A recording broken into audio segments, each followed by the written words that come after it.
الحمد لله وكفى وسلام على عباده الذين اصطفى أما بعد أعوذ بالله من الشيطان الرجيم بسم الله الرحمن الرحيم إنما يخشى الله من عباده العلماء وقال رسول الله صلى الله عليه وسلم العلماء ورثة الأنبياء سبحان ربك رب العزة عما يصفون وسلام على المرسلين والحمد لله رب العالمين اللهم صل على سيدنا محمد وعلى آل سيدنا محمد وبارك وسلم اللهم صل على سيدنا محمد وعلى آل سيدنا محمد وبارك وسلم اللهم صل على سيدنا محمد وعلى آل سيدنا محمد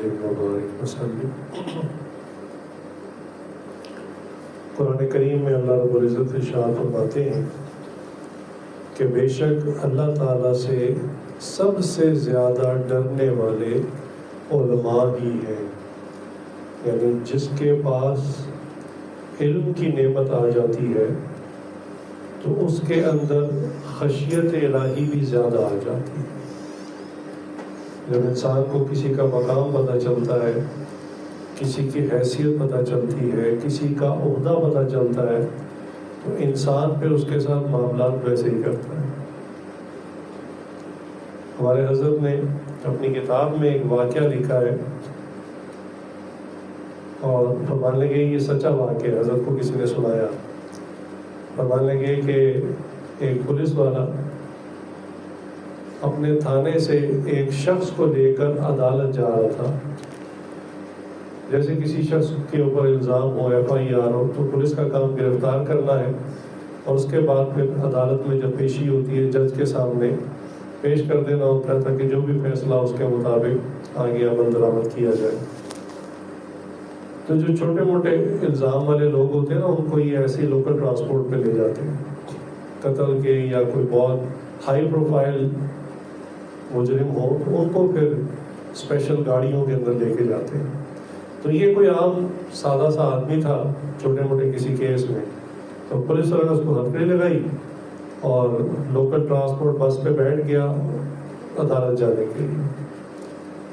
اب بس کے اندر رش تھا کافی، سیٹ وغیرہ کو خالی نہیں تھی۔ پولیس والے نے سوچا میں نے وردی پہنی ہوئی ہے تو فائدہ اٹھاتا ہوں، تو اس نے دائیں بائیں دیکھا تو اس کو بس کی ایک سیٹ پر ایک بڑے میاں نظر آئے جو بڑی سادہ اسلامی لباس میں، داڑھی تھی، سر پہ ٹوپی تھی۔ عموماً لوگ ایسے بندوں کو نا سافٹ ٹارگیٹ سمجھتے ہیں، اوہ یہ تو مسئلہ ہی نہیں۔ تو پولیس والے نے اس کے پاس جا کے کہا اے کھڑا ہو جا اپنی سیٹ سے، میں نے بیٹھنا ہے۔ تو جیسے پولیس والے نے کہا وہ بڑے میاں سیٹ چھوڑ دی، کھڑے ہو گئے، تو پولیس والا مزے سے بیٹھ گیا۔ خیر یہ سفر پورا ہوا، وہ عدالت پہنچا تو وہاں رش ہوتا ہے، ایک دم تو نہیں باری آ جاتی ہے، وہ کھڑا باہر گرمی میں پسینے میں انتظار کرتا رہا پولیس والا۔ خیر جب نام پکارا گیا تو یہ پولیس والا عدالت کے اندر اس شخص کو لے کے داخل ہوا جس کو یہ عدالت لے کر آیا تھا۔ تو جیسے ہی اندر گئے تو پولیس والے کی حالت خراب ہو گئی، اس کے چہرے کا رنگ بدل گیا، چہرے کا رنگ سرخ ہو گیا، پسینہ اس کے پورے جسم سے بہنا شروع ہو گیا اور جسم میں کبھی بھی آ گئی۔ اس کی وجہ کیا تھی کہ جن بڑے میاں کو انہوں نے بس میں دبکا مار کے اٹھایا تھا، جب یہ عدالت کے اندر پہنچا تو پتہ چلا جج کی سیٹ پہ وہی بیٹھے ہوئے۔ اب اس کو اس بات کا خوف ہوا کہ یہ مجھے پہچانتے ہیں اور میں نے ان کے ساتھ تھوڑی دیر پہلے کیا حرکت کی، میرا رینک تو کچھ بھی نہیں ان کے آگے، بڑے بڑے DSP SP جج سے ڈرتے ہیں تو میرا تو ہوتا ہی کچھ نہیں ہے۔ تو حضرت نے یہ واقعہ اس لیے سنایا کہ کسی کی معرفت جب تک نہ ہو تو انسان اس کے ساتھ اس کی پہچان نہ ہو تو عام لوگوں جیسا رویہ کرتا ہے، لیکن جب کسی کی پہچان حاصل ہو جائے، اس کے عہدے کا، اس کے مرتبے کا پتہ چل جائے تو اس وقت انسان کا رویہ، اس کا ایٹیٹیوڈ بدل جاتا ہے۔ تو یہی بات ہے کہ علم جتنا زیادہ ہوگا، اور یہاں علم سے مراد ہے وہ علم جو اللہ اور اللہ کے رسول کا، دین اسلام کا علم ہے، جتنا زیادہ ہوگا اللہ کا تعارف اتنا زیادہ ہوگا، اللہ کے عہدے کی، اللہ کے مرتبے کی، اللہ کی کبریائی کی، اللہ کی شان کی اتنی عظمت دل میں بڑھتی چلی جائے. اس لیے قرآن نے اس کو بطور دلیل پیش کیا. قرآن نے گواہی دے دی ہے کہ بے شک اللہ سے ڈرنے والے، سب سے زیادہ ڈرنے والے کون لوگ ہیں؟ اہل علم ہیں، علماء ہیں. اللہ کیوں؟ جتنا جتنا انسان علم پڑھتا چلا جاتا ہے اللہ کا تعارف اتنا زیادہ ہوتا چلا جاتا ہے. پھر دیکھیے نبی پاک صلی اللہ علیہ وسلم کی مبارک حدیث ہے، فرمان ہے کہ فرمایا کہ علماء جو ہیں یہ انبیاء کے وارث ہوا کرتے ہیں. اللہ، یعنی جیسے ایک والد کے فوت ہونے کے بعد اس کی جو سگی اولاد ہوتی ہے، جو بلڈ لائن ہوتی ہے اس کی، وہ اس کے وارث شمار ہوتے ہیں، اس کی جائیداد کے، اس کی ملکیت کے. لیکن چونکہ انبیاء کی وراثت نہیں ہوتی، یعنی دنیاوی مال دولت وراثت میں نہیں ہوتا، نہ ہی وہ اس کو جمع کرتے ہیں، ان کی اصل وراثت علم ہوتا ہے. تو اس علم کو سیکھنے والے اور آگے پھیلانے والوں کو حضور فرما رہے ہیں صلی اللہ علیہ وسلم کہ العلماء ورثۃ الانبیاء، کہ علماء جو ہیں وہ انبیاء کے وارث ہیں. تو یہ بہت بڑے عہدے ہیں. ایک قرآن نے دے دیا، قرآن میں اور بھی کئی جگہ پہ اہل علم کی تعریف ہے، ان کی فضیلت کو بیان فرمایا ہے، لیکن یہ کوئی چھوٹی بات نہیں ہے. حتیٰ کہ قرآن میں ایک جگہ اللہ تعالیٰ سورہ فاتر میں فرماتے ہیں ثم اورثنا الکتاب الذین اصطفینا من عبادنا، کہ پھر ہم نے اپنی کتاب کا وارث ان لوگوں کو بنایا، یا ان بندوں کو اپنی کتاب کا وارث بنایا جو میرے چنے ہوئے بندے تھے. اللہ، یعنی اللہ تعالیٰ سلیکشن کرتے ہیں علم کے لیے کہ میں نے علم کے لیے، علم کی خدمات کے لیے کس کس کو چننا ہے. سبحان اللہ. علم کی بڑی طاقت ہے اس اعتبار سے کہ علم انسان کو زندگی میں چلنے کی روشنی عطا کرتا ہے. آپ کبھی سڑک پہ جا رہے ہیں اور گھوم اندھیرا ہو، اسٹریٹ لائٹس بھی بند ہو، کچھ نظر نہ آ رہا ہو، تو جب راستہ ہی نظر نہیں آتا تو انسان پریشان ہو جاتا ہے، اور پھر وہ انتظار کرتا ہے کہ کوئی ایسی گاڑی والا، ایسا بندہ گزرے جس کی لائٹس ہو، تو چلو میں اس کے پیچھے پیچھے چلتا جاؤں، اس کی روشنی سے میں بھی فائدہ اٹھا لوں. تو یہی دو طریقے ہیں زندگی گزارنے کے بحیثیت ایک مسلمان، کہ یا تو انسان پھر قربانی دے، مجاہدہ کرے، مشقت کرے اور خود علم حاصل کرے. اب اس علم حاصل کرنے کے لیے ظاہر سی بات ہے آپ کو کچھ لگانا پڑے گا. نو پین نو گین. آپ کو اپنا وقت دینا پڑے گا سب سے پہلے، اور جب آپ علم حاصل کرنے کے لیے وقت دیں گے تو وہ وقت آپ کاروبار کو، ملازمت کو نہیں دے سکیں گے. ظاہر سی بات ہے ایک وقت میں بندہ ایک ہی جگہ ہو سکتا ہے. اسی طرح آپ جو مال کمانے کا ٹائم ہے یا عمر ہے وہ آپ علم دین سیکھنے میں لگا رہے ہوں گے تو مال بھی نہیں آئے گا پاس، یا اس درجے میں نہیں آئے گا. پھر جذبات کی قربانی، رشتے تعلق والوں کی قربانی، آپ کو ڈیڈیکیٹ ہو کر علم حاصل کرنا پڑے گا. ایک ٹریک یہ ہے کہ اگر جیسے بعض لوگ علماء پہ اعتراض کرتے ہیں، خیر یہ تو ایک الگ ہی نسل ہے، یہ صرف علماء پہ اعتراض نہیں، یہ اصل میں اعتراض اس بات پر ہوتا ہے کہ ہم اپنے نفس اور مرضی کے مطابق آزادی کی زندگی جینا چاہتے ہیں. ہمیں کوئی پابندی پسند نہیں ہے، ہمارے اوپر کسی قسم کی کوئی پابندی کہ یہ کرو یہ نہ کرو، یہ کھاؤ یہ نہ کھاؤ، یہ پہنو یہ نہ پہنو، ادھر دیکھو ادھر نہ دیکھو، یہ پابندیاں ہم نے برداشت نہیں کرنی. ہم تو وہ کریں گے جو ہمارا جی چاہے گا. اب اس قسم کے لوگ جو کسی قسم کی پابندی برداشت نہیں کرتے اور نفسانی شہوانی خواہشات پہ عمل کرنا چاہتے ہیں، ان کا مسئلہ یہ ہوتا ہے کہ ان کو علماء پسند نہیں ہوتے، ان کو مدارس پسند نہیں ہوتے، اور دین سے جڑی ہر چیز ان کو پسند نہیں ہوتی. حتیٰ کہ نبی کریم صلی اللہ علیہ وسلم کے بھی بس وہ فرمان جن کو یہ اپنے حق میں اچھا سمجھتے ہیں بس اس کو مانتے ہیں. حتیٰ کہ بعض اوقات کوئی ایسی حدیث جس میں کوئی سخت تنبیہ کی گئی ہو تو بعض کا صاف انکار کر دیتے نہیں، یہ حدیث ہو ہی نہیں سکتی. سبحان اللہ.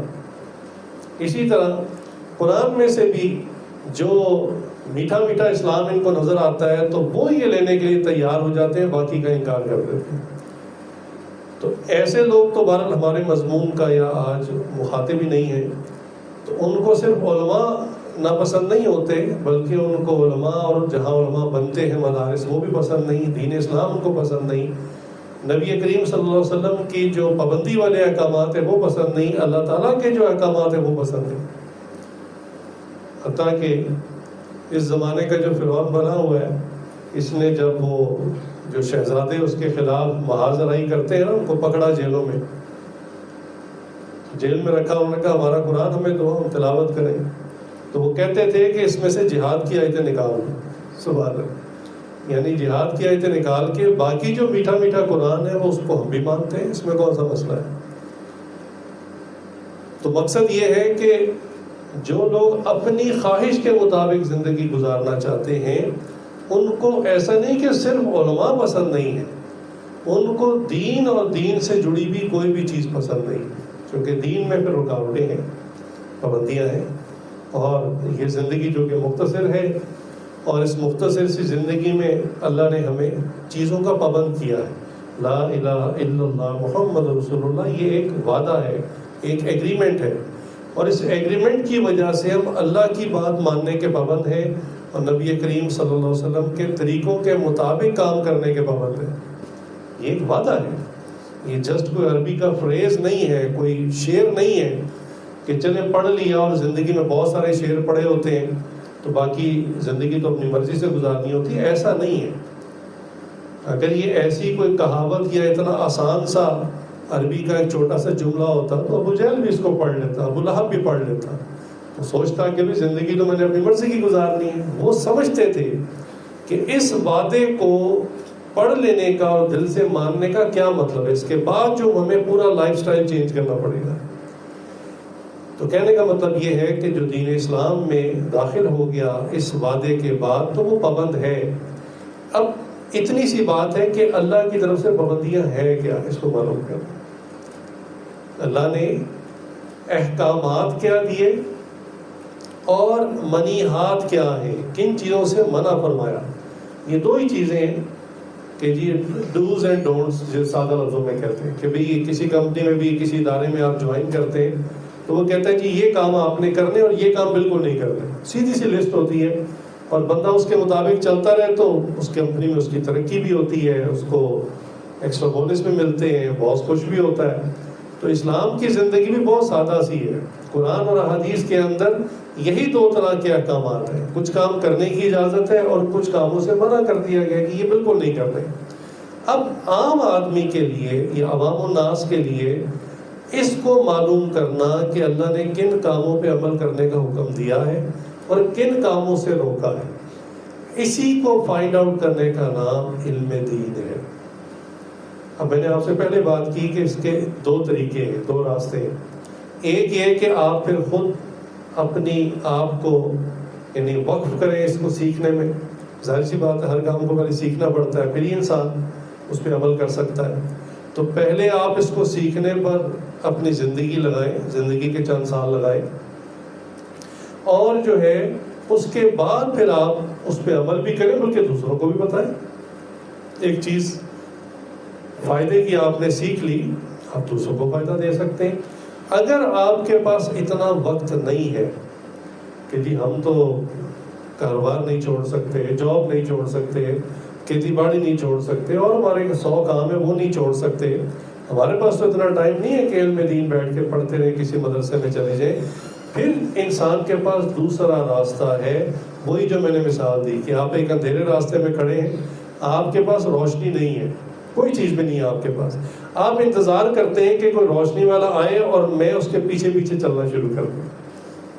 ہوتا ہے نا بعض کا گاڑی میں موٹر سائیکل میں کوئی خرابی ہو جاتی ہے، لائٹ خراب ہو جاتی ہے، اب اندھیری سڑک ہے اور کوئی جو ہے وہ اسٹریٹ لائٹ بھی نہیں ہے، تو بندے کو ہوتا ہے کہ میرا ایکسیڈنٹ نہ ہو جائے، تو انتظار کرتا ہے کہ کوئی آگے میرے موٹر سائیکل لگے یا گاڑی والا جس کی روشنی ہو، میں اس کے پیچھے پیچھے چلتا چلا جاؤں اور اپنے منزل تک پہنچ جاؤں. بس اسی کو کہتے ہیں اہل علم کی پیروی کرنا، ان کی اقتداء کرنا۔ اور اس کا ذکر کہاں پہ ہے؟ اللہ، اس کا ذکر قرآن میں ہے۔ اللہ رب العزت نے خود اس کا حکم فرمایا، یعنی وہ لوگ جو خود اہل علم نہیں ہیں، ان کے پاس علم اپنا ذاتی نہیں ہے، ان کے لیے حکم یہ ہے کہ وہ اہل علم سے پوچھ لیں۔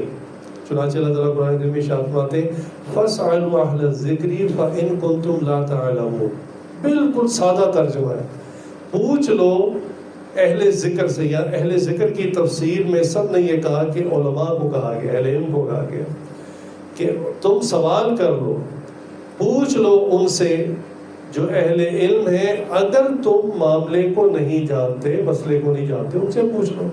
اب ہوگا کیا کہ ایک شخص عالم نہیں ہے، ساری زندگی علم نہیں سیکھ سکا، نہیں مدرسوں میں جا سکا، نہیں قرآن کی تفسیریں پڑھ سکا، نہیں حدیث اور ان کی تشریحات پڑھ سکا، تو اب وہ علماء سے پوچھ پوچھ کر زندگی گزارتا رہا۔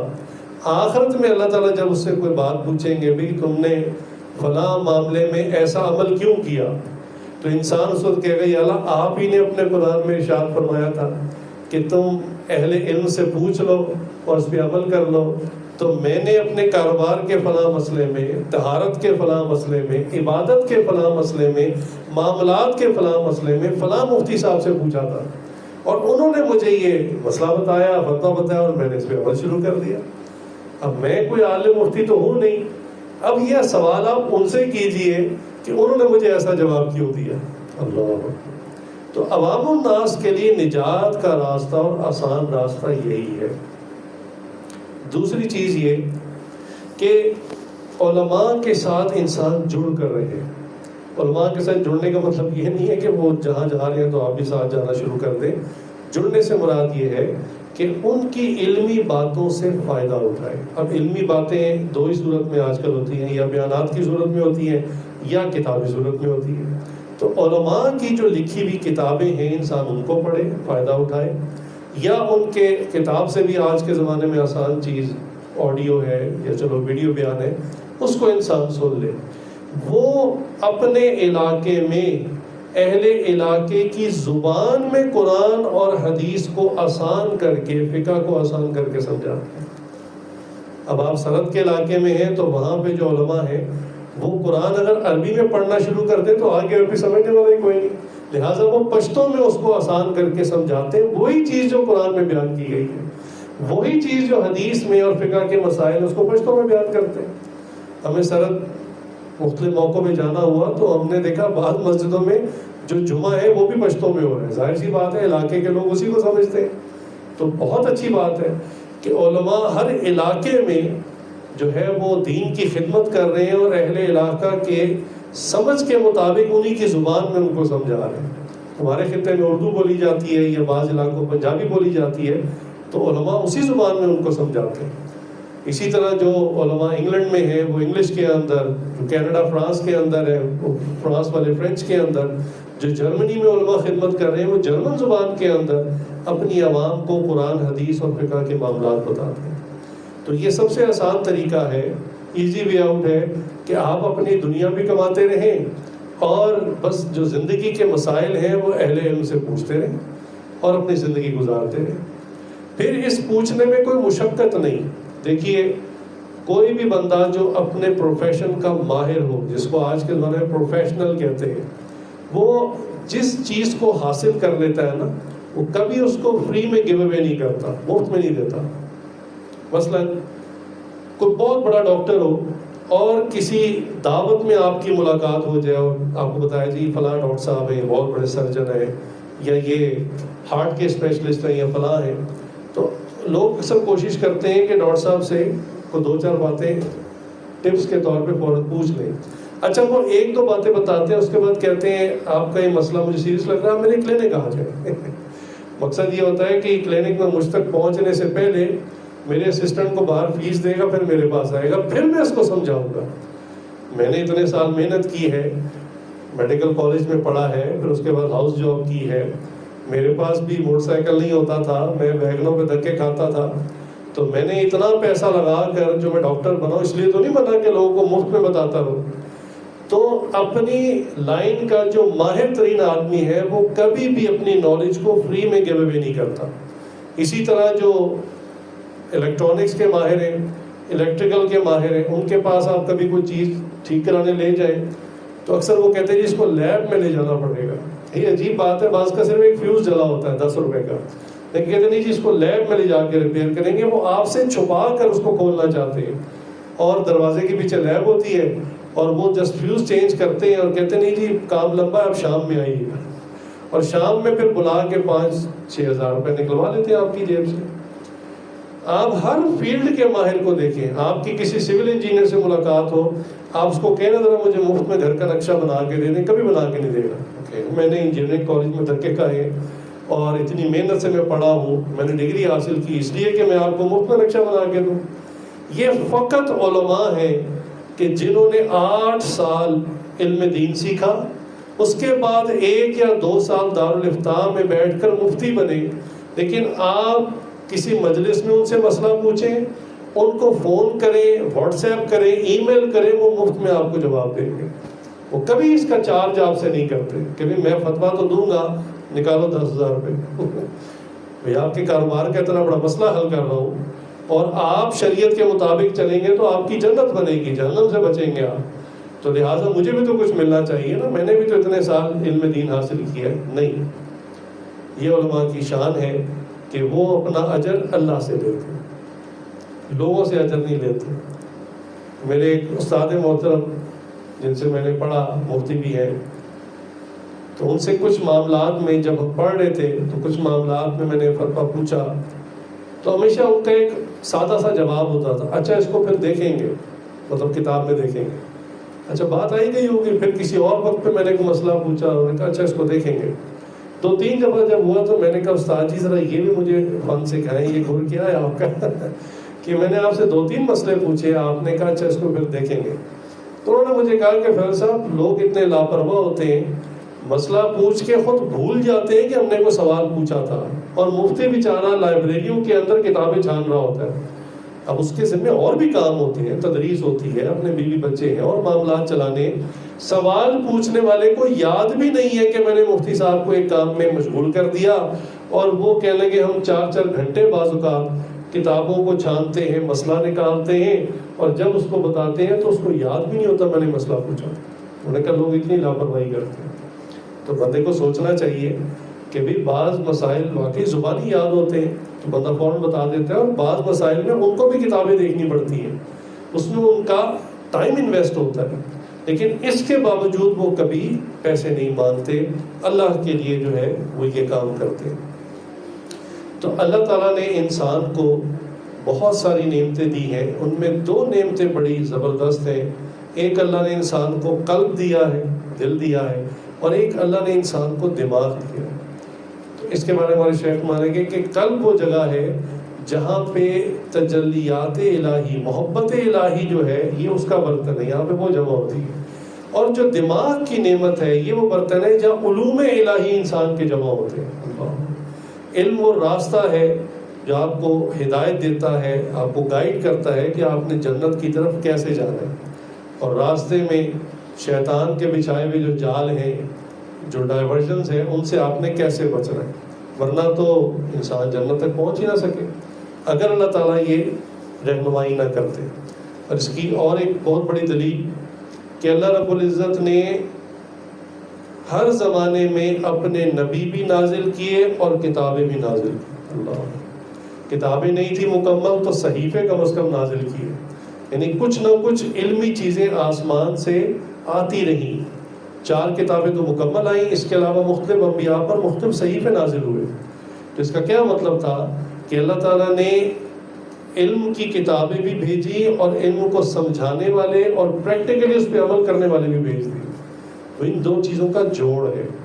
اس بات سے میں یہ نقطہ عرض کرنا چاہتا ہوں کہ بعض لوگوں کا یہ خیال ہوتا ہے کہ ہمیں اہل علم کی ضرورت ہی نہیں، کتابیں اردو بازار سے مل جاتی ہیں، ہم لا کے اس کو پڑھتے ہیں اور خود ہی عالم بن جاتے ہیں.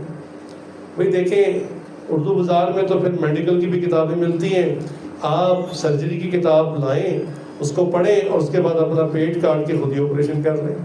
یا اپنے بچے کو کوئی بیماری ہو جائے تو اس کا پیٹ کاٹ کے آپریشن کر لیں. آپ کبھی یہ کام نہیں کرتے.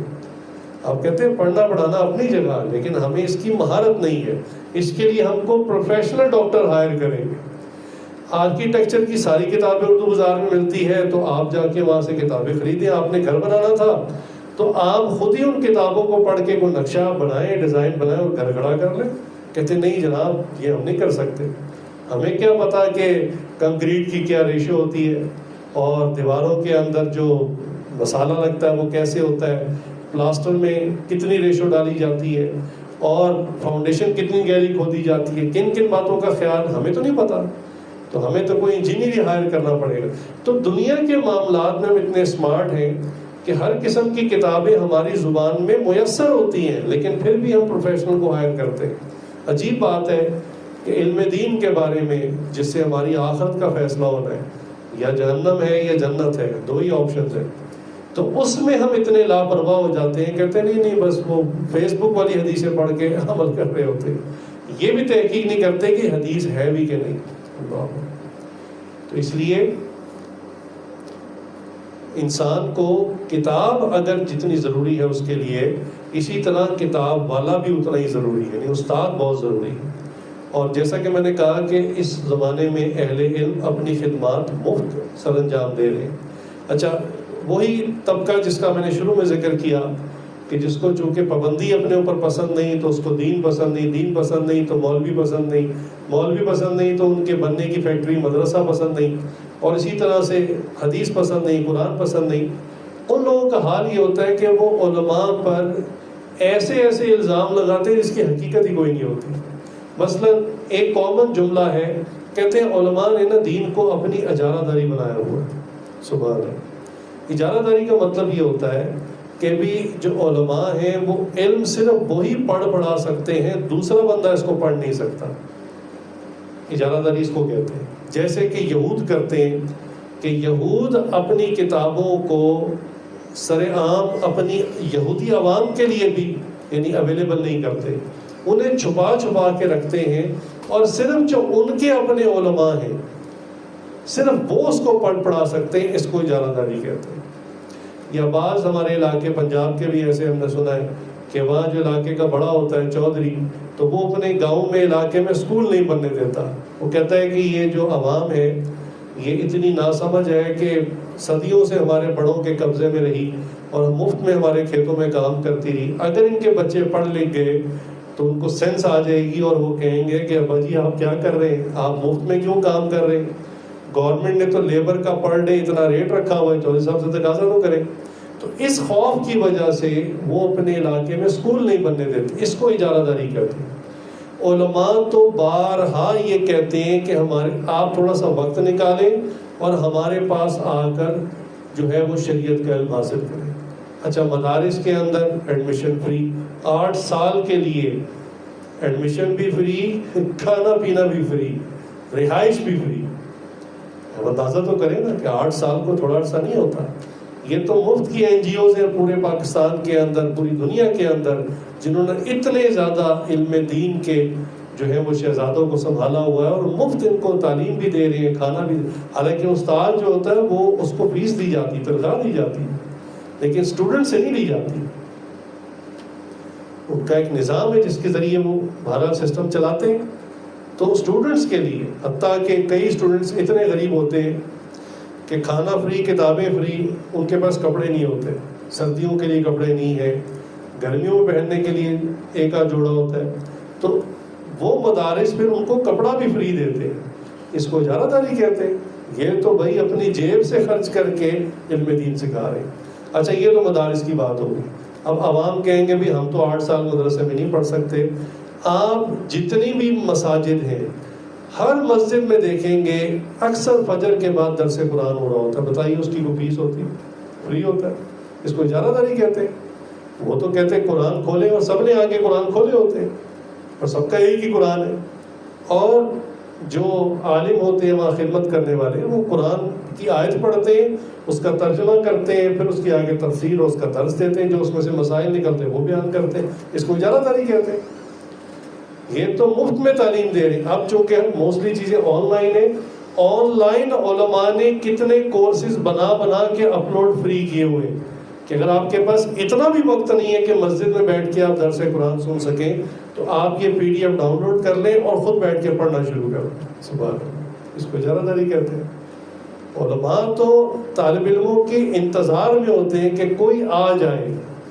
ہمارے شیخ حضرت ڈاکٹر جی رحمۃ اللہ علیہ نے ایک مدرسہ تو وہ بنایا ہے جو باقاعدہ علم دین کے طالب علموں کے لیے تھا، یعنی 8 سال جو باقاعدہ پڑھنا چاہتے ہیں، عالم بننا چاہتے ہیں ان کے لیے. اس کے علاوہ حضرت نے ایک ادارہ کھولا ان لوگوں کے لیے کہ جو پروفیشنلز ہیں، یعنی اپنے دنیاوی معاملات میں مشغول ہیں، کوئی انجینئر ہے، کوئی ڈاکٹر ہے، کوئی اسٹوڈنٹ ہے، کوئی جاب کر رہا ہے، کوئی بزنس کر رہا ہے، ان کے پاس 8 سال مدرسے میں پڑھنے کا ٹائم نہیں ہے، جس کو کہتے ہیں نا تعلیم بالغان. تو دینی تعلیم کے اعتبار سے حضرت نے وہ ادارہ بھی کھولا اور اس کے اندر پھر بہت سارے پروفیشنلز، حتیٰ کہ کئی ہمارے ملک کے جو سائنٹسٹ ہیں انہوں نے داخلہ لیا اور پھر وہ باقاعدہ عالم بن کے نکلے. تو اس کو اجارہ داری کہتے ہیں. یہ تو علماء کی کھلی خدمات ہے. کہاں انہوں نے قرآن کو چھپایا، ترجمے کو چھپایا، کہاں انہوں نے حدیث کے متن کو یا ترجمے کو چھپایا، اللہ اکبر، یا فقہ کے مسائل کو چھپایا. وہ تو ہر جگہ کھلا بیان کرتے ہیں. تو علم کے اعتبار سے عوام کے سامنے 2 راستے ہیں. یا تو اگر آپ علماء پہ اعتماد نہیں کرتے تو پھر آپ خود علم دین حاصل کریں، خود قرآن حدیث کو کسی استاد سے پڑھ کر باقاعدہ. چونکہ دیکھیں نا، اصول تو آپ کسی سے سیکھیں گے نا. ویلڈنگ کا کام تو آپ خود نہیں سیکھ سکتے، ترخان کا کام سیکھ نہیں سکتے، کوئی استاد کی ضرورت ہوتی ہے. تو علم دین آپ کیسے سیکھ سکتے ہیں؟ قرآن اللہ نے نازل کیا، اللہ نے قرآن کو تلاوت کے لیے آسان کر دیا. یہ اللہ نے قرآن میں فرمایا ہے کہ قرآن کو پڑھنا آسان ہے. یہ اس لیے کہ ہر آدمی کے علم کی سطح ایک جیسی نہیں ہے، عقل کی سطح ایک جیسی نہیں ہے. تو کم از کم ایک عام درجے کا مسلمان جو کبھی کسی مدرسے نہیں گیا، اسکول نہیں گیا، تو کم از کم وہ قرآن کی تلاوت کر سکے. تلاوت کو اللہ نے آسان رکھا ہے. لیکن قرآن کے کئی ایسے مفاہیم ہیں، ایسی اندر باریک نکات ہیں جو کہ غور کرنے والوں پر کھلتے ہیں، عام آدمی پہ نہیں کھلتے. جو غور فکر کرتا ہے اس پر کھلتے ہیں. اور اس کی بہت ساری مثالیں موجود ہیں. خود صحابہ کے اندر بھی یہ اس طرح کے بعض معاملات موجود تھے، کیونکہ صحابہ کے اندر بھی کچھ اس زمانے کے اعتبار سے پڑھے لکھے تھے اور بہت زیادہ ذہین فتین تھے، اور کچھ سادہ کسان ٹائپ لوگ تھے، بدو ٹائپ لوگ تھے. تو اللہ تعالیٰ اس وقت بھی کچھ ایسے واقعات ہوئے، جیسے ایک صحابی نے جب یہ سنا کہ قرآن کی آیت آئی کہ جب سفید اور کالا دھاگا واضح ہو جائے تو اس وقت تک تم کھاتے رہو، پھر اس کے بعد کھانا چھوڑ دو روزے کے لیے. یعنی شہری کا وہ ختم کب ہوتا ہے. اب اس زمانے میں جب گھڑیاں نہیں تھیں، کوئی سسٹم نہیں تھا، تو وہ خوش ہو گئے. انہوں نے کہا یہ تو بہت آسان طریقہ ہے. انہوں نے اپنے تکیے کے اوپر ایک سفید دھاگا، ایک کالا دھاگا رکھ لیا، اور گھروں میں اندھیرا ہوتا تھا، بجلی اس زمانے میں ہوتی نہیں تھی، تو وہ روشنی ہونے تک کھاتے رہے. اور وہ جب اچھی خاصی روشنی ہو گئی، سورج باہر آ گیا، تو کالے اور سفید دھاگے پر انہوں نے کہا اب ٹھیک ہے، میرا روزہ شروع ہو گیا. یہ بات انہوں نے کسی سے کی تو انہوں نے جا کے نبی کریم صلی اللہ علیہ وسلم سے بتا دی. تو حضور صلی اللہ علیہ وسلم مسکرائے اور فرمایا واہ بھائی واہ، اس کا تکیہ تو بہت بڑا ہے، مشرق سے مغرب تک پھیلا ہوا ہے.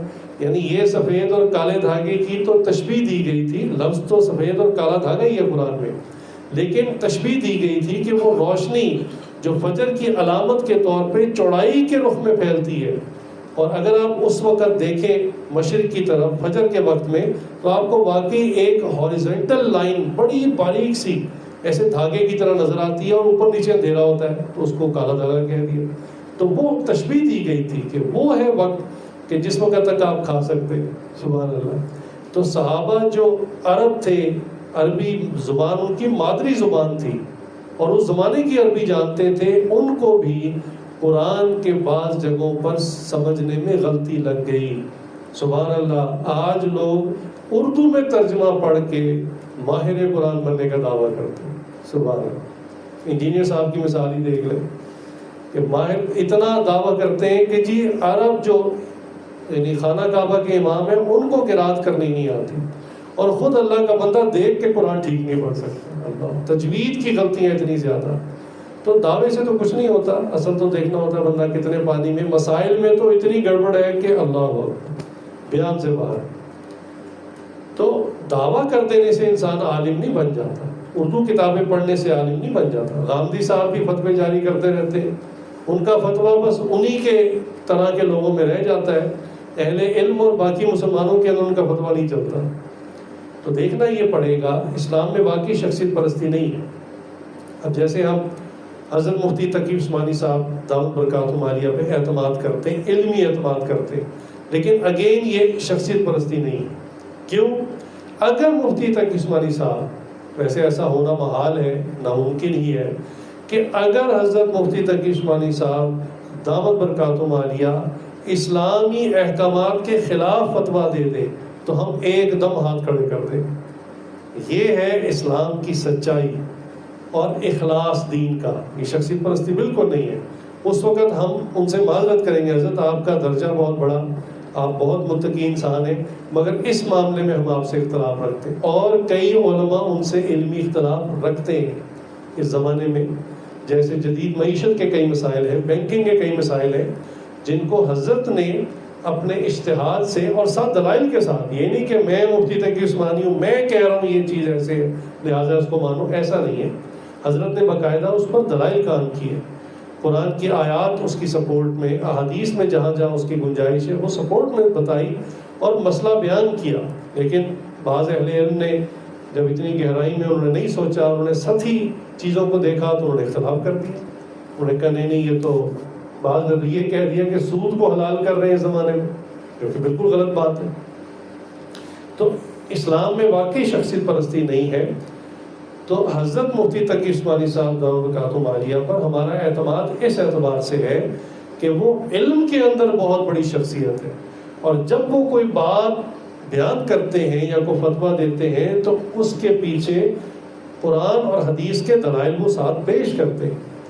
چنانچہ علماء پر ایک اعتراض تو ہمیشہ سے کیا جاتا رہا، بڑا پرانا، اور وہ یہ ہے کہ جب بھی کوئی چیز، نئی ٹیکنالوجی، نئی ایجاد آتی ہے تو علماء کا کام ہی ہے سب سے پہلے اس کی مخالفت کرتے ہیں، اور اس کے بعد جب ان کو سمجھ میں آ جاتی ہے، یہ میں ایگزیکٹ الفاظ کسی صاحب کے بیان کر رہا ہوں کہ مولویوں کی عقل موٹی ہوتی ہے، ان کو پہلے وہ چیز سمجھ میں نہیں آتی، فتویٰ حرام کا دے دیتے ہیں، اور چند دن بعد جب سمجھ میں آ جاتی ہے پھر حلال بھی کر دیتے ہیں، بلکہ خود اس کو دوسروں سے زیادہ استعمال شروع کر دیتے ہیں۔ یہ ایک مرتبہ ایسا ہوا کہ ہمارے حضرت کے خلیفہ مجاز تھے، تو لاہور حفیظ سینٹر میں نا ان کی شاپ تھی، کافی بڑے لیول پہ ان کا بزنس تھا کمپیوٹرز کا، اور بعد میں پھر انہوں نے اپنے کاروبار کو تبدیل کیا سی سی ٹی وی کیمراز اور ان چیزوں کی طرف، سیکیورٹی ڈیوائسز کی طرف۔ تو اس وقت کی بات ہے، یہ آج بھی ان کے ساتھ منسلک رہا کچھ عرصہ۔ تو حفیظ سینٹر کی بیسمنٹ میں ایک صاحب ہیں جن کی لیپ ٹاپ خرید و فروخت کا کاروبار ہے، کافی عرصے بعد ان سے ملاقات ہوئی، وہ بھی حضرت کو جانتے تھے اور چونکہ سیم لائن تھی، تو وہ اسی قسم کے لوگوں میں سے تھے جو علماء میں بلا وجہ اعتراض کرتے ہیں۔ ان کو میں نظر آ گیا، انہوں نے مجھے کہا بیٹھے میرے پاس چائے شائے پیا، اور انہوں نے اپنی بھڑاس نکال لی تھی۔ خیر انہوں نے بات چیت شروع کی اور انہوں نے کہا کہ مولویوں کو کیا مسئلہ ہے، مجھے بتائیں آپ، کہ پہلے کوئی نئی ٹیکنالوجی آتی ہے اس پہ حرام کا فتویٰ دیتے ہیں اور بعد میں پھر استعمال کرنے میں ہم سے بھی آگے نکل جاتے ہیں۔ میں نے کہا جی مثلاً کیا بات؟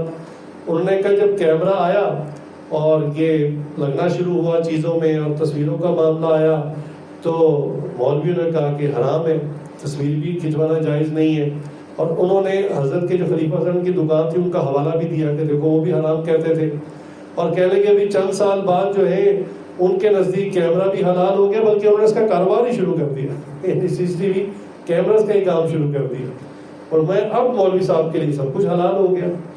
تو بہرحال اس عاجز نے جب ان کو جواب دینے کی کوشش کی، واللہ عالم وہ کتنے مطمئن ہوئے یا نہیں ہوئے، کیونکہ بعض لوگ مطمئن ہونا چاہتے نہیں ہیں، دیکھیں نا جو حق کا متلاشی ہوتا ہے اس کو جب حق مل جاتا ہے وہ اپنا موقف چھوڑ دیتا ہے، لیکن جو موقف ہو کہ میں نہ مانوں اس کا تو پھر کوئی علاج نہیں۔ تو میں نے ان سے کہا کہ دیکھیے کیمرہ جب ابتدا میں آیا تو یہ ریل والا کیمرہ تھا جس کے پیچھے اندر ایک باقاعدہ فلم ڈلتی تھی، نیگیٹو ہوتا تھا، اور شٹر کھلنے پر اس ریل پر باقاعدہ عکس چھپتا تھا۔ تو یہ ایسے ہی ہے جیسے کسی مصور نے تصویر بنائی، بس ہاتھ سے نہیں بنائی، مشین کے ذریعے ایک ایکچوئل فزیکل چیز کے اوپر تصویر بنا دی. اس پر قدیم ہمارے علماء نے سب نے فتویٰ دیا کہ یہ جائز نہیں ہے. یہ وہی تصویر ہے جس کی بہت ساری احادیث میں ممانعت آئی. یہاں تک بھی ہے کہ جس گھر میں تصویر ہو یا کتا جیسے شوق سے رکھا ہو لوگوں نے, شکار یا حفاظت کا مقصد نہ ہو, تو فرمایا وہ رحمت کے فرشتے نہیں آتے. تو فرمایا یہ وہی تصویر ہے جو نیگیٹو کے اوپر بنی, اور بہرحال اس نیگیٹو کے بعد اس کو ڈیولپ کیا جاتا تھا, اور باقاعدہ ایک تصویر جو ویزیبل ہوتی تھی کارڈ کے اوپر وہ آ جاتی تھی. تو اس پر علماء نے فتویٰ دیا تھا کہ یہ والا کیمرہ اور یہ والی تصویر جائز نہیں ہے. اس کے بعد جب زمانے نے ترقی کی تو ڈیجیٹل کیمراز آ گئے. اب ڈیجیٹل کیمرہ کے اندر کوئی ریل نہیں ہوتی, کسی جگہ پر بھی فزیکل کسی چیز پر تصویر چھپتی نہیں ہے, بلکہ وہ ایک ڈیجیٹل انفارمیشن ہوتی ہے جو ایک چپ کے اندر ہوتی ہے. 01 الیکٹرانک لینگویج ہے, بائنری لینگویج کہلاتی ہے, اس کے اندر وہ ڈیٹا سٹور ہوتا ہے. اس کی مثال حضرت مفتی تقی عثمانی صاحب دارالمکاتب عالیہ نے بھی یہ دی. انہوں نے اس پہ باقاعدہ تحقیق کی اور تحقیق کر کے کہا کہ جو ڈیجیٹل تصویر ہے یہ اس تصویر کے حکم میں نہیں آتی جو پہلے چھپا کرتی تھی, پہلے پرنٹ ہوا کرتی تھی کاغذ کے اوپر. تو میں کہ یہ ڈیجیٹل ہے, اس کی مثال ایسے ہی جیسے آپ کے پاس 3-4 رنگوں کی ٹارچز ہوں اور آپ دیوار کے اوپر جو ہے وہ مختلف ٹارچیں آن کریں اور ایک شکل سی بن جائے, 2 آنکھیں بن جائیں اور ایک ناک بن جائے, ہونٹ بن جائے. تو میں کہ یہ ظاہراً تصویر لگ رہی ہے, لیکن اس تصویر پر شریعت کا حکم نافذ نہیں ہوتا, چونکہ یہ ایک عارضی چیز, جیسی لائٹس آف ہوگی وہ غائب ہو جائے گا. یہ کسی مستقل پرماننٹ میڈیا کے اوپر نہیں ہے. تو اب یہ چونکہ تحقیق آ گئی ڈیجیٹل تصویر کے بارے میں, تو اب انہوں نے کہا کہ ڈیجیٹل تصویر جائز ہے. باقی فتویٰ وہی ہے کہ نامحرم کی ڈیجیٹل تصویر بھی ناجائز ہے. نامحرم کی تصویر آپ ڈیجیٹل نہیں رکھ سکتے. انہوں نے فتویٰ اس اعتبار سے دیا کہ کئی جگہوں پہ واقعی تصویر کی ضرورت ہوتی ہے, ڈاکومنٹ جمع کرواتے ہوئے, سی وی دیتے ہوئے, باہر لوگ پاسپورٹ کے لیے اپلائی کرتے ہیں, ویزے کے لیے اپلائی کرتے ہیں, بہت سارے کاموں میں ضرورت پڑتی ہے. تو بندہ جب تصویر کو کاغذ پہ پرنٹ کر کے دیتا ہے تو گناہ گار ہوتا ہے, چاہے مجبوری ہے, لیکن بہرحال یہ گناہ ہے. یہ تو وہی تصویر ہے جس پہ شریعت نے منع کیا. تو ڈیجیٹل پکچرز کو اس تحقیق کے بعد, جو بہت بڑا حضرت نے رسالہ لکھا, مقالہ لکھا, پوری تحقیق کے بعد کہا کہ ڈیجیٹل تصویر میں وہ حرمت نہیں ہے جو کہ ایک کاغذ پہ چھپی تصویر تھی. اب جب یہ تحقیق سامنے آ گئی تو علماء نے بھی ڈیجیٹل تصویر کھینچ لی اور کھنچوا لی. اب اس میں تو کوئی مذائقہ نہیں تھا, بات تو واضح ہوگی. لیکن جو اعتراض کرنے والے تھے انہوں نے کہا لو جی پہلے کیمرہ حرام تھا, اب جب اپنی تصویریں کھینچنی شروع کر دی تو کیمرہ حلال ہو گیا. تو یہ تو اعتراض برائے اعتراض ہے, بات کو سمجھے بغیر اعتراض کرنا. اسی طرح حضرت اقدس تھانوی رحمۃ اللہ نے اپنے زمانے میں, جو کہ ان کا ٹائم کافی پرانا ہے, اپنے زمانے کے اعتبار سے کچھ فتویٰ جات دیے. اور ایک فتویٰ ان کا یہ تھا جو حضرت ڈاکٹر جی نے مجھے خود سنایا. حضرت فرماتے ہیں کہ میں گیا تو وہ فرمانے لگے کہ زکوٰۃ کا میں نے مسئلہ پوچھا. میں نے کہا حضرت آپ نے یہ بات ارشاد فرمائی ہے کہ زکوٰۃ جو ہے یہ نوٹ جو آج کل کے ہیں کاغذ کے, اس سے ادا نہیں ہوتی. حضرت کا فتویٰ تھا. اور اس زکوٰۃ کو دینے کے لیے اصل سونا یا اصل چاندی ہی دینی پڑے گی, کیونکہ رسول اللہ صلی اللہ علیہ وسلم کے زمانے میں جو زکوٰۃ فرض ہوئی تھی وہ یعنی کموڈٹی کے اوپر ہوئی تھی, اشیاء کے اوپر ہوئی تھی, کہ آپ اپنی زکوٰۃ میں یا سونا نکالتے تھے یا چاندی نکالتے تھے, یا اگر کسی کے پاس کوئی مال تجارت ہے اس میں سے وہ اپنا مال نکالتا تھا. اونٹوں والے اونٹ نکالتے تھے, بکریوں والے بکریاں نکالتے تھے, اناج والے اناج نکالتے تھے. اس زمانے میں ایکچوئل یہی چیزیں جو اشیاء ہوتی تھی یہی دی جاتی تھی. تو حضرت کا فتویٰ وہی قدیم تھا کہ بھی جو اس زمانے میں درہم اور دینار تھے ان کا بھی یہ معاملہ تھا کہ ایک گولڈ کوائن تھا, ایک سلور کوائن تھا, ایک چاندی کا بنا ہوا تھا, ایک سونے کا بنا ہوا تھا. تو کوئی بندہ اس زمانے میں اگر اس زمانے کی کرنسی میں بھی زکوٰۃ دیتا تھا تو وہ اصل میں سونا اور چاندی ہی کی صورت میں زکوٰۃ دے رہا ہوتا تھا. تو فرماتے تھے یہ تو ہے میرے کاغذ, اس کے اندر تو نہ سونا ہے نہ چاندی ہے.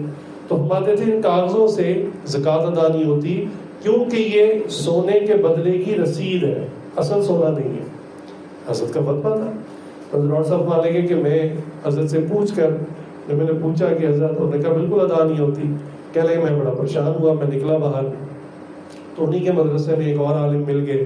میں نے ان سے کہا تو انہوں نے کہا دیکھو میاں میں تمہیں جواب تو دے دوں گا, بس تم اب کسی اور سے نہ پوچھنا. وہ چونکہ حضرت تھانوی کے مدرسے کے تھے تو حضرت نے کہا بتائیے، فرمایا ادا ہو جاتی، چلو بھاگ جاؤ یہاں سے نوٹوں سے بھی ادا ہو جاتی۔ اب لوگوں کی سہولت کے لیے علماء نے اس پر فتویٰ دیا کہ بھی جو نوٹ ہیں اب تو وہی چلتے ہیں، سونا چاندی کون ایکسچینج کرتا ہے آپس میں، اب تو زیورات کی شکل میں ہی ہے جو سونا آتا ہے، ورنہ مارکیٹوں میں لین دین کے طور پہ کون سونا چاندی چلاتا ہے۔ اگر عوام کو اس ٹریک پہ ڈال دیں، لوگ پہلے زکوٰۃ نہیں دے رہے، اب یہ سونے کو کنورٹ کروانے کے چکر میں تو بالکل ہی زکوٰۃ گول کر دیں گے۔ لہٰذا علماء نے ایک آسان صورت کہی کہ بھی نوٹوں سے زکوٰۃ ادا ہو جاتی ہے۔ تو جیسے جیسے تحقیقات بڑھتی ہے یا زمانے کے اندر عوام میں اس دین پر عمل کرنے کے اعتبار سے مشقت آ رہی ہوتی ہے، تو کئی چیزوں میں علماء غور کر کے کہ لوگ حرام میں مبتلا نہ ہو جائیں ان کے لیے سہولت کا راستہ نکالتے ہیں۔ حالانکہ یہ بھی ایک اعتراض ہے علماء پہ، وہ کہتے ہیں کہ علماء ہمیشہ اسلام میں مشقت اور مصیبت ہی لوگوں پر ڈالتے ہیں، آسانی کا راستہ کبھی مولوی نہیں دے گا، حالانکہ بات بالکل جھوٹ ہے۔ کتنے ہی مسائل کے اندر آپ دیکھ لیں، ہمارے میرے جو کئی اساتذہ ہیں، مفتیان ہیں، تو ہم نے بھی استاد جی سے سوال پوچھا، استاد جی یہ جو لوگ کہتے ہیں کہ مفتی نے بس حرام حرام حرام، بس مہر پکڑی ہوتی ہے، ہر چیز پہ حرام کا فتویٰ لگانا ہوتا ہے۔ ہمارے استاد جی نے بڑا اچھا جواب دیا، مفتی زکریا صاحب جامع شفیع والے، تو فرمانے لگے کہ بات یہ ہے کہ ایک شخص اپنی بیوی کو 3 طلاقیں دے کر ہمارے پاس آیا ہے، اب اس نے گنجائش کا راستہ ہمارے پاس چھوڑا ہی نہیں ہے، غصے میں تھا، دماغ خراب ہوا، 3 طلاقیں دے دی۔ فرمایا اب بتاؤ، ہم شریعت، پوری شریعت میں دیکھ لیں، قرآن حدیث میں کہیں بھی 3 طلاقیں دینے کے بعد گنجائش نکلتی نہیں، ہم کہاں سے اس کے لیے گنجائش؟ ہم پھر یہی فتویٰ دیں گے نا بھائی بیوی حرام ہو گئی اور طلاق ہو گئی۔ تو اب ہر بندہ اسی طرح فتویٰ لے گا آ کے، تو دیکھنے والا کہے گا دن میں 15 لوگ آئے تھے طلاق کا مسئلہ پوچھنے، مفتی صاحب نے سب کی طلاقیں کروا دی۔ بھائی مفتی صاحب نے نہیں کروائی، مفتی صاحب نے صرف شریعت کی روشنی میں اس کو جواب دیا، اطلاع کی ہے، حرام کام وہ خود کر کے آیا تھا۔ شریعت کے اندر حکم یہ ہے کہ اگر خدا نخواستہ میاں بیوی میں اختلاف اس درجے کا بڑھ گیا ہے کہ بات چیت کرنے سے بھی مسئلہ حل نہیں ہو رہا، سمجھنے سمجھانے سے بھی نہیں ہو رہا، عادات مزاج نہیں مل رہے، اور ہر روز گھر میں لڑائی جھگڑا فساد غیبت چغلی جھوٹ اور یہ مستقل ایک دوسرے کے خلاف محاذرائی ہوئی ہے، تو گھر تو سکون کی جگہ تھی۔ اللہ نے کیا فرمایا تھا عورت کو؟ لِتَسْكُنُوا إِلَيْهَا، کہ اس کو اللہ نے بنایا تمہارے سکون کے لیے۔ تو اگر سکون عورت کی زندگی میں بھی نہیں رہا، شوہر کی زندگی میں بھی نہیں رہا، تو اب اگر طلاق دینی ہی ہو تو اس کا سنت طریقہ ہے کہ 1 طلاق دی جائے، فقط 1 طلاق دی جائے، غصے کے اندر ہو تب بھی 1 ہی دی جائے، اور اس کے بعد بیوی سے علیحدگی اختیار کی جائے، پھر 3 حیض تک انتظار کرنے کے بعد وہ خود بخود نکاح سے نکل جائے گی، اس کے بعد وہ رجوع نہ کرے۔ تو یہ سنت طریقہ ہے اور یہی بہترین طریقہ ہے۔ لیکن مسئلہ یہ نہیں ہے، مسئلہ یہ ہے کہ اب ایک شخص خلاف سنت 3 طلاقیں کیا، بعض کا غصے میں 30 طلاقیں دے کے آ جاتا ہے۔ اب مفتی صاحب کیا کریں گے؟ یہ مثال وہی ہے کہ بھی ریڈ لائٹ پہ کھڑے ہونے اور گرین پہ چل رہے ہیں۔ اب یہ تو عام مسئلہ ہو گیا، عوام کو یہ بتایا جاتا ہے، لیکن ہوا یہ کہ ایک بندے نے ریڈ لائٹ پر گاڑی چلا دی اور آگے ایک بندے کو کچل دیا اور بندہ موقع پہ مر گیا، قتل ہو گیا۔ تو اب جج کیا اسی بات کو دہراتا رہے گا کہ نہیں ریڈ لائٹ پہ کھڑے ہونا تھا اور گرین پہ چلنا تھا؟ ان کو کہیں جیسا اب تو بندہ نیچے آ گیا، مر گیا، اب ہم اگلا حکم جاری کریں، تو وہ اگلا حکم جاری کریں گے کہ بھی اب اس بندے کو جو ہے وہ سزا ہوگی کہ اس نے ریڈ لائٹ پر کیوں چلایا، قانون کیوں توڑا۔ تو اسی طرح 3 طلاقیں اکٹھی دینا یہ بالکل یعنی ناپسندیدہ عمل ہے، خلاف سنت عمل ہے۔ لیکن اب کوئی بندہ یہ عمل کر کے مفتی صاحب کے پاس آ گیا تو مفتی صاحب کہیں گے بھائی جو آپ کو کام نہیں کرنا چاہیے تھا وہ آپ کر چکے، لیکن اب میں نے اگلا مسئلہ آپ کو بتانا ہے کہ اب اس کا رزلٹ کیا ہوا، کانسیکوینسز کیا ہوئے، بیوی حرام ہو چکی ہے۔ لہٰذا اس کے اوپر ایک فرقہ یہ بھی کہتا ہے کہ جی ایک کٹھی 3 طلاقیں دینے سے ایک واقعہ ہوتی ہے، اس کے بارے میں قرآن کی کوئی آیت اور کوئی حدیث، صحیح حدیث موجود نہیں ہے، ہرگز موجود نہیں ہے۔ یہ تو وہ ٹاپک ہے جس پہ چیلنج ہم قبول کرنے کے لیے تیار ہیں، قطعاً اس پر کوئی موجود نہیں ہے، یعنی قرآن حدیث سے دلائل، نہ ہی صحابہ کی زندگی سے، نہ تابعین کی زندگی، نہ تبع تابعین، نہ 4 ائمہ میں سے کوئی اس کا قائل ہے، سبحان اللہ۔ تو یہ تو سمجھیں آج سے چند سال پہلے کا جاری شدہ فتویٰ ہے، تو اس بات کا خیال کرنا چاہیے۔ یہ تو پھر اسی حدیث کے ضمن میں آ جائے گا کہ ہمارے استاد جی نے حدیث سنائی، فرمایا کہ قرب قیامت میں ایسا ہوگا کہ شوہر اپنی بیوی سے زنا کرے گا، نے کہا استاد جی یہ آپ کیا پڑھا رہے ہیں؟ انہوں نے کہا حدیث ہے، اور بالکل صحیح حدیث ہے، الفاظ بھی یہی ہیں۔ تو ہم نے کہا حضرت ہمیں سمجھ نہیں ہے، ہمیں سمجھائیں تو صحیح نا، شوہر اپنی بیوی سے زنا کیسے کرے گا؟ حضرت نے فرمایا کہ بھائی وہ کسی موقع پہ اس کو طلاق دے چکا ہوگا۔ اب طلاق کا معاملہ یہ ہے کہ ایک تو طلاق لفظ طلاق سے دی جاتی ہے، اس میں تو 3 کا عدد ہے، اور ایک ہے کنایا سے طلاق دینا، وہ اس سے بھی خطرناک ہے، وہ ایک ہی جملہ کافی ہوتا ہے۔ جیسے بعض کا شوہر غصے میں کہتا ہے جا آج سے تو فارغ ہے، تو یہ کنایات میں ہے، یہ اتنے خطرناک الفاظ ہیں کہ اس کو کہہ دینے سے بیوی اسی وقت حرام ہو جاتی ہے، فوراً تعلق ختم ہو جاتا ہے، اور یہ چیز گھروں میں عام چلتی ہے۔ جا آج کے بعد میں نے تجھے آزاد کیا، یہ کنایات، کافی سارے الفاظ، کافی سارے جملے ہیں۔ تو غصے میں شوہر ایسی بات کر جاتا ہے اور پتہ نہیں ہوتا ہے کہ میں نے ایسا خطرناک جملہ کہہ دیا، بیوی حرام ہو چکی، اب اس کے ساتھ جب تعلق قائم کرے گا تو چونکہ وہ اس کا نکاح میں باقی نہیں رہی تو زنا ہوگا۔ دوسرا ایک فرمایا کہ بعض اوقات شوہر کوئی کلمہ کفریہ بول جاتا ہے یا عورت کوئی کلمہ کفریہ بول جاتی ہے، تو کلمہ کفریہ بولنے کی وجہ سے اسلام سے خارج ہو گئے اور نکاح ٹوٹ گیا۔ اب جب میاں بیوی ملاقات کریں گے تو یہ زنا ہوگا، نکاح نہیں ہوگا۔ تو اہل علم کے پاس بیٹھنے سے تو انسان کو فائدہ ہوتا ہے، آپ کو پتہ چلتا ہے کہ بھی کون سے کام کرنے ہیں اور کون سے نہیں کرنے، کس طرف نہیں جانا۔ اہل علم کے پاس بیٹھنے کا فائدہ ہوتا ہے۔ آپ کسی پرانے ڈرائیور کے پاس بیٹھیں جس نے کئی سال ڈرائیونگ کی ہو، اور خاص طور سے موٹر وے، ہائی ویز کی ڈرائیونگ کی ہو، وہ آپ کو ڈرائیونگ کی ایسی ایسی ٹپس بتائے گا کہ آپ اس کا شکریہ ادا کریں گے کہ جی میں تو ایک نیا ڈرائیور ہوں، کچا ڈرائیور ہوں، آپ نے مجھے بڑی اچھی ٹپس بتائی ہیں کہ بھئی ان چیزوں کا خیال کرنا چاہیے تاکہ ایکسیڈنٹ سے بچ سکیں۔ تو آپ اس کا شکریہ ادا کریں گے یا آپ اس کو برا بھلا کہتے ہوئے اٹھیں گے کہ بھئی تم تو بس سارا وقت میں مجھے ڈراتے ہی رہے اور خطرناک باتیں اور ایکسیڈنٹ اور حادثات کی باتیں بتاتے رہے؟ تو آپ شکریہ ادا کریں گے، اس نے اچھی بات کہی تاکہ آپ کا نقصان نہ ہو جائے۔ تو اہل علم جو ہیں یہ تو زندگی گزارنے کے جو یعنی خطرات ہیں کہ جس سے انسان کی آخرت تباہ ہو سکتی ہے، ایمان تباہ ہو سکتا ہے، اس کے بارے میں اطلاع کرتے ہیں۔ تو علماء پہ اعتماد کرنا چاہیے۔ پھر وہی بات، اگر آپ اعتماد نہیں کرنا چاہتے آپ نہ کریں، پھر آپ خود علم حاصل کریں۔ قرآن اللہ نے بھیج دیا ہوا، احادیث جو ہے وہ محفوظ ہیں، اور اس قرآن کے متن، اس ٹیکسٹ کو اور حدیث کو بھی محفوظ کرنے والے علماء ہی ہیں۔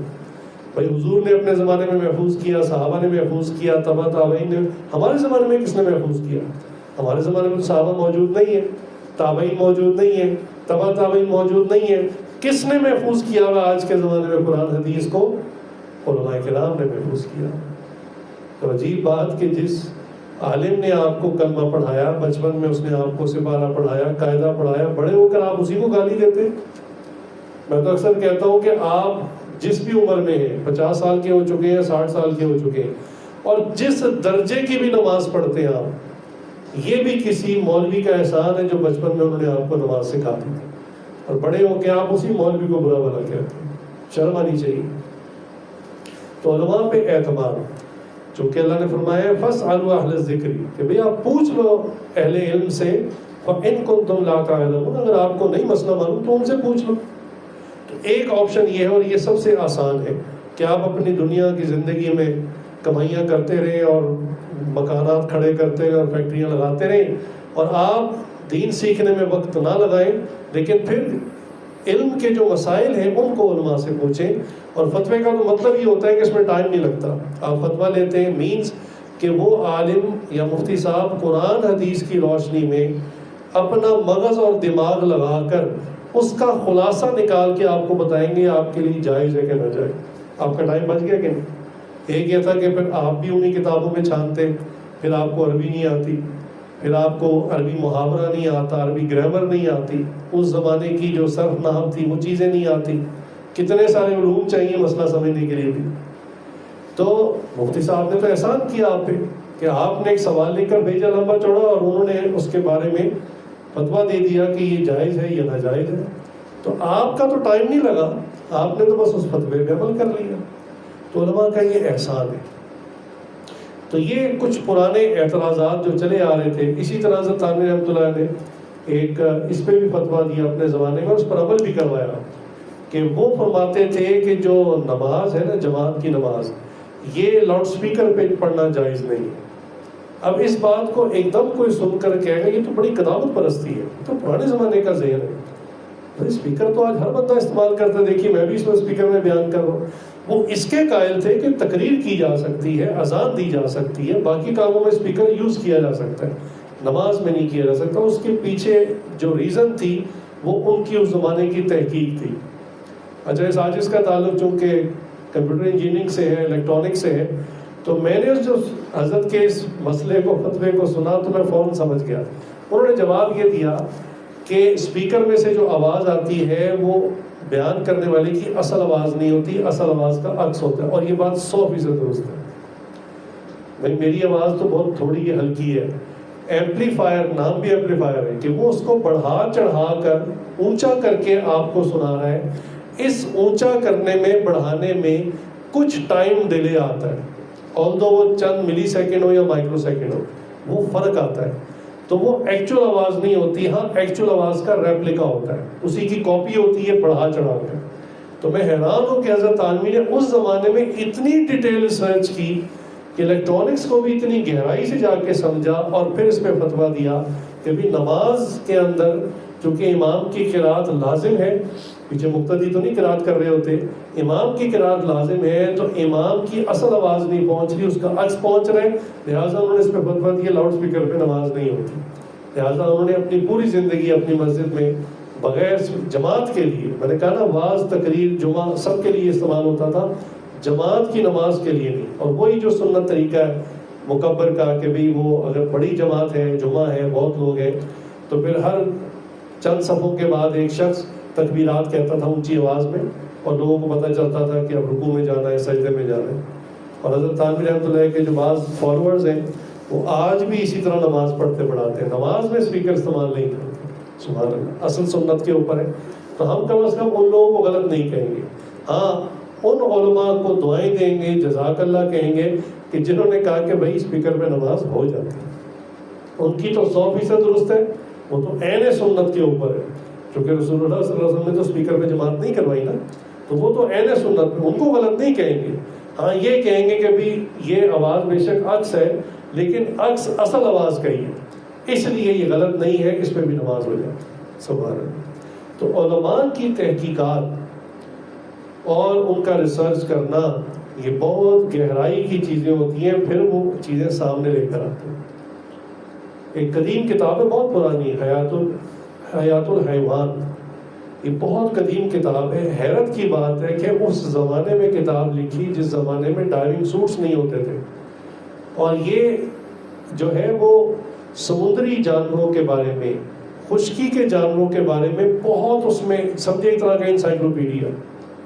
اور آج کا انسان حیران ہوتا ہے کہ اس زمانے میں جب سمندر میں اندر جانے کے لیے کوئی چیز نہیں تھی، غوطہ خور سانس روک کے کتنی دیر کا روک لیں گے، تو جایا کرتے تھے، کتنی دیر پانی میں رہ لیتے تھے۔ اتنی جانوروں کی ڈیٹیل ہے، اتنی تفصیلات اور تحقیقات ہے کہ بندہ پڑھ کے حیران ہو جاتا ہے۔ جو آج کے زمانے میں سامنے آ رہی چیزیں وہ اس زمانے میں علماء نے ریسرچ کر لی تھی۔ تو اس لیے علماء جب کوئی بات کرتے ہیں تو ایسے بے پر کی نہیں اڑاتے، بلکہ اس کے پیچھے ایویڈنس ہوتا ہے، ریسرچ ہوتی ہے۔ جیسے ایک سائنٹسٹ کوئی بات کرتا ہے، کلیم کرتا ہے، تو پھر اپنی پوری ریسرچ پیپر، پورا ڈاکومنٹ جمع کرواتا ہے کہ جناب میں اگر یہ دعویٰ کر رہا ہوں تو میرے پیچھے سائنٹیفک ایویڈنس یہ ہے، میرے ایکسپیریمنٹس ہیں، ان ایکسپیریمنٹس کا ریزلٹس یہ ہے۔ تو اسی طرح عالم یا مفتی جب کوئی فتویٰ دیتا ہے تو اس کے پیچھے ہمیشہ قرآن حدیث، قرآن کی کوئی آیت ہوتی ہے یا کوئی حدیث ہوتی ہے، یا اگر ان دو جگہ پہ مسئلہ نہ مل رہا ہو تو پھر بڑے بڑے جو صحابہ ہیں ان کے اقوال ہوتے ہیں، انہی سے مدد لی جاتی ہے اور پھر مسئلہ بتایا جاتا ہے۔ آج کے زمانے میں جدید مسائل کے اندر ایک اور کرنسی بھی ہے جس کو ڈیجیٹل کرنسی کہتے ہیں، الیکٹرانک کرنسی بھی کہتے ہیں۔ اب اس الیکٹرانک کرنسی یا ڈیجیٹل کرنسی کا وجود کیسے آیا؟ یعنی ایک تو وہ نوٹ ہے نا جو آپس میں دیے جاتے ہیں، یہ چیزیں انڈر آبزرویشن یا انڈر کنٹرول ہوتی ہے۔ ہر ملک جو ہے اپنی کرنسی کو کنٹرول کرتا ہے، اس کی سرکولیشن کو کنٹرول کرتا ہے۔ بچے بعض کا سوچتے ہیں نا، کہتے ہیں وہ فلاں ملک غریب ہو گیا، تو بچے کہتے ہیں کہ اس میں کیا مسئلہ ہے، اور نوٹ چھاپ لیں اور نوٹ چھاپ کے لوگوں کو مفت بانٹ دیں سارے امیر ہو جائیں گے. تو ان کو یہ نہیں پتا ہوتا کہ بھی صرف نوٹ چھاپنے سے ملک امیر نہیں ہوتا, اس نوٹوں کے اگینسٹ پیچھے خزانہ بھی چاہیے ہوتا ہے. یہ پوری الگ بات ہے, آج کا موضوع نہیں ہے کہ جو نوٹ چھاپے جاتے ہیں یہ اس ٹریجری کے اگینسٹ چھاپے جاتے ہیں, اسی پروپورشن سے چھاپے جاتے ہیں کہ جتنا حکومت کے پاس خزانہ یا ڈپازٹس ہوتے ہیں. آج کل ڈالر کو بھی اس میں شمار کیا جاتا ہے. بہرحال تو یہ تو ایکچوئل کرنسی ہے. اب یہ کنٹرولڈ ہوتی ہے, حتیٰ کہ ہر نوٹ پر سیریل نمبر الگ ہوتا ہے, اور اسی لیے کہ اس کو مانیٹائز کیا جا سکے. اب مسئلہ یہ ہوا کہ جو لوگ غلط کام کرتے ہیں, جرائم پیشہ لوگ ہیں اور بڑے بڑے جرائم کرتے ہیں, ان کی بڑی بڑی قیمتیں ادا کرتے ہیں, جیسے کسی کو اغوا کروانا ہے تو اب اغوا کروانے کا جو تاوان ہے جن گنڈوں کو دیتے ہیں تو ان کو بہت بڑی رقم دینی ہوتی ہے. اب جب وہ بڑی رقم ان نوٹوں کی صورت میں دیتے ہیں تو وہ ٹریس ہو جاتے ہیں کہ بھی اس بندے نے مثلا 50 لاکھ روپے اس بینک سے نکالے اور یہ فلاں بندے نے اپنے اکاؤنٹ میں 50 لاکھ جمع کروا لیے. اب یہ اگر آن لائن ٹرانسفر کریں گے تب بھی ٹریسیبل ہے, اور نوٹوں کی صورت میں کریں گے تب بھی کسی درجے میں ٹریسیبل ہے. تو یہ پھر بدماش قسم کے لوگ اور جو بلیک ورلڈ کے لوگ ہیں, یہ پھر جو بڑے بڑے بدماشی کے کام ہیں, کسی کو قتل کرنا, کسی کو اغوا کرنا یا اور اس قسم کے جو گھنونے ان کے کام ہیں, وہ کرنے کے لیے انہوں نے اس پہ سر جوڑ کر بیٹھے کہ بھی کیا کریں. ہم جب نوٹوں میں ادا کرتے ہیں پیمنٹ تو پکڑی جاتی ہے یا ٹریس ہو جاتی ہے, آن لائن کرتے ہیں تو بھی ٹریس ہو جاتی ہے. تو اس وقت انہوں نے ایک نئی کرنسی کا اجرا کیا جو ان کے آپس میں تھی اور کئی سالوں تک آپس میں ہی رہی, یعنی باقی دنیا جانتی بھی نہیں تھی, اور یہ لوگ اسی کے اندر ٹریڈنگ کرتے تھے. اس کے اندر پھر ان کے مختلف نام ہیں, جیسے بٹ کوائن ہے یا اور کئی نام ہیں. اصل میں یہ الیکٹرانک کرنسی کہلاتی ہے, ڈیجیٹل کرنسی کہلاتی ہے. تو ابھی جو حالیہ ایپسٹین فائلز پکڑی گئی اور اس کے جو کالے کرتوت کھلے, اس فائلز کے اندر اس بات کا اعتراف ہے کہ ہم نے ڈیجیٹل کرنسی جو ہے اس کے اندر لین دین کا معاملہ شروع کیا تاکہ حکومتوں کو پتہ نہ چلے ہم کیا کر رہے ہیں. یہ جو انڈر ورلڈ ہے یا بلیک ورلڈ ہے, اس میں بہت قسم کے کاروبار ہوتے ہیں, اتنے بڑے بڑے کاروبار ہوتے ہیں کہ یعنی نیوکلیئر سب میرینز جو ہے وہ خرید و فروخت کی جاتی ہے, ایٹامک بام بھی خریدے جاتے ہیں, اتنی بڑی بڑی ڈیلز ہوتی ہیں, میزائل تک خریدے جاتے ہیں, اور بہت بڑے بڑے اس طرح کے پروجیکٹس ہوتے ہیں. تو ان کی چونکہ اماؤنٹس بھی بہت بڑی ہوتی ہیں تو وہ ان اماؤنٹس کو شو نہیں کرنا چاہتے کہ باقی دنیا یا حکومتیں یا جو پولیس کے ادارے یا جو نیب ٹائپ کے ادارے ہیں ان کو نہ پتہ چلے کہ ہم کیا کالے کرتوت کر رہے ہیں. اس کے لیے انہوں نے اس کرنسی کو ایجاد کیا, بنیاد ڈالی. جب یہ کرنسی ان کے آپس میں لین دین میں سکسیسفلی چلتی رہی, اس وقت انہوں نے اس کو دنیا کے سامنے لے کر آئے, بٹ کوائن کے نام سے, اور کئی اس کے نام ہیں, اپنے ناموں سے لے کر آئے. اور عام عوام نے بھی کہا کہ بھئی اس میں بڑا پیسہ ہے, اس کو خریدیں, بیٹھے بٹھائے راتوں رات اس کا ریٹ بڑھ جاتا ہے. یہ بھی سوچنے کی بات ہے, سود اسی کو کہتے ہیں نا, آپ نے کچھ کیا نہیں اور راتوں رات آپ سو رہے ہیں اور آپ کی کرنسی اماؤنٹ بڑھ رہی ہے, کوئی بزنس نہیں, کوئی کاروبار نہیں. تو اسی طرح یہ گرتی بھی راتوں رات ہے. ایک بندہ ایک دن کھرب پتی ہے تو اگلے دن پتہ چلتا ہے کہ پونجی لوٹی گئی ساری. وہ ڈیجیٹل کرنسی ہے کیونکہ کوئی حکومت کنٹرول نہیں کر رہی, کس نے بڑھائی, کس نے چڑھائی, کس نے اتاری, کوئی اس کا پیچھے ٹریس نہیں ہوتا. اس لیے انسان جو ہے اس میں ایک طرح کا جوا کھیل رہا ہوتا ہے. تو اس میں چونکہ قمار کی صورت ہے اس لیے یہ ناجائز, اور بہت ساری اس کی وجوہات ہیں. چنانچہ حضرت مفتی تقی اسماعیلی صاحب دارالمکاتم عالیہ سے حالیہ ابھی ایک انٹرویو میں پوچھا گیا کہ حضرت یہ جو بٹ کوائن ہے, الیکٹرانک کرنسی ہے, اس کے بارے میں آپ کیا کہتے ہیں؟ فرمایا یہ اس کی جتنی بھی شکلیں ہیں, جتنی بھی قسمیں, وہ سب کی سب حرام ہیں, اور اس کی ریزنز انہوں نے دلائل کی صورت میں دی, جیسی چند ایک میں نے آپ کے سامنے رکھی. اسی طرح پرائز بانڈ کا ان سے پوچھا گیا, انہوں نے کہا پرائز بانڈ کا بھی یہی ہے کہ یہ بھی ایک طرح کا جوا ہے کہ بھی آپ کسی کمپنی, ادارے یا حکومت کوئی بھی ہو, آگے سے فرق نہیں پڑتا, آپ اس سے 500 روپے کا کاغذ خریدتے ہیں, وہ 500 روپے آپ نے اس کو دے دیے, اور اب بہت سارے لوگ 500 جمع کروا دیتے ہیں تو وہ ان میں سے چند لوگوں کا انعام نکال دیتے ہیں اور باقی پیسے اپنی جیب میں. سبحان اللہ. تو اس کی جو فیس ویلیو ہے, جتنے کا آپ نے خریدا, اگر کسی نے ماضی میں خرید لیا, اب اس پہ توبہ استغفار کریں, تو جو اس کی فیس ویلیو ہے, 500 کا پرائز بانڈ ہے, 1000 کا ہے, اتنی ویلیو کا, بس وہ آپ کے لیے حلال ہے, جو کہ وہی آپ نے خرچ کی تھی. آپ اس کو کسی کو دے کر, کسی ادارے کو دے کر اتنی اماؤنٹ لے سکتے ہیں, اس پر جو نکلنے والا انعام ہے وہ حرام ہے, وہ نہیں آپ لے سکتے.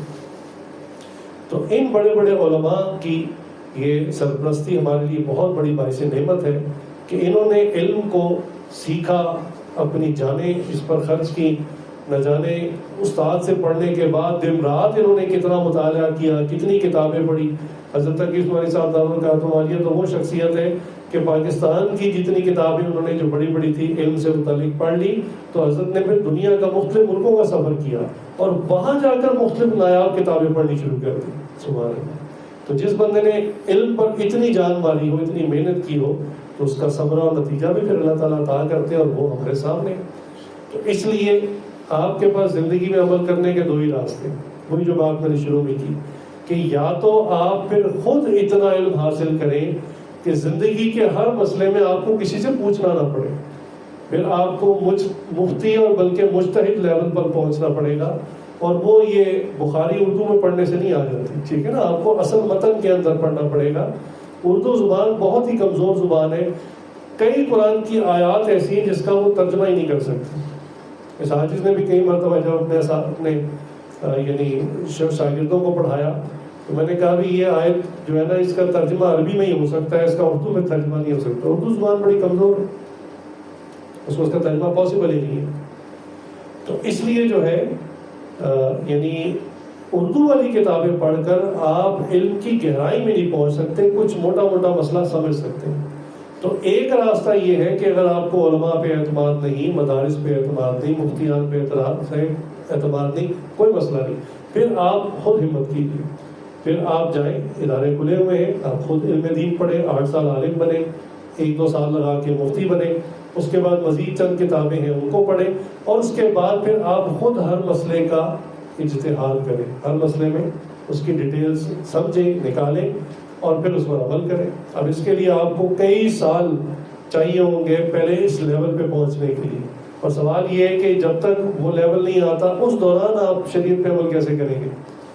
پھر بھی آپ کو کسی کی فالوئنگ کرنی پڑے گی۔